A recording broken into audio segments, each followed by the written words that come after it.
যেখান থেকে কান্না দিয়ে শুরু হয়েছিল পথ চলা। আর আজ আমরা সেখানেই প্রাক্তন ছাত্রছাত্রী। ফেলে এসেছি সেই রঙিন দিনগুলো, যে দিনগুলো রঙিন ছিল। আজ আমরা কাজের চাপে, কেউ বা পড়াশোনার চাপে, বা কেউ সংসারের চাপে হয়তো ব্যস্ত। কিন্তু এসবের মাঝেও সময় পেলে মনে পড়ে সেই স্কুলের রঙিন দিনগুলো। তখন মনে হয় ছুটতে চলে যায় সেই দিনগুলোতে। আবার শুরু করি বন্ধুদের সাথে নিয়ে সেই দুষ্টুমি, একটু শয়তানি, বদমাইশিগুলো।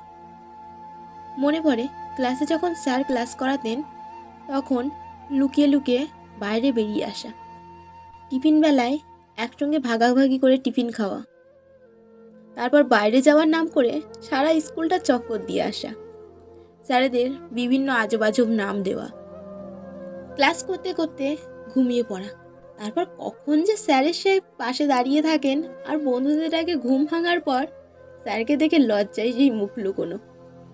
সবশেষে মনে পড়ে ছুটি হলে গল্প করতে করতে সবাই মিলে বাড়ি আসার সময় লোকের আম গাছে ঢিল ছোড়া। এইসব মনে হতে হতে নিজের মনেই হেসে ওঠা।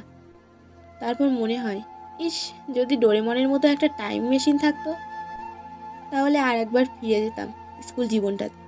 কিন্তু সেটা তো আর সম্ভব না। আচ্ছা, স্কুলের সেই বেঞ্চগুলো কি এখনও আছে? যে বেঞ্চগুলোর গায়ে আমাদের কত স্মৃতি রাখা আছে, নাকি সেগুলোকেও বদলে ফেলা হয়েছে?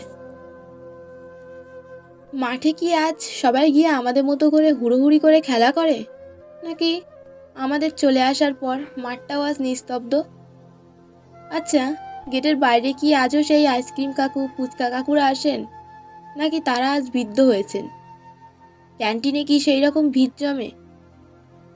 আচ্ছা, তারা কি আমাদেরকে মনে রেখেছেন, নাকি প্রাক্তন বলে সবাই ভুলে গেছেন আমাদেরকে? স্কুল জীবনটা পার করে আসার পর এমন কত কথা, কত প্রশ্ন মনে আসে। তখন মনে হয় ছুটে গিয়ে জিজ্ঞাসা করি তাদের কাছে, আর বলি, আমি ফিরে যেতে চাই স্কুল জীবনটাতে। আমি ফিরে যেতে চাই।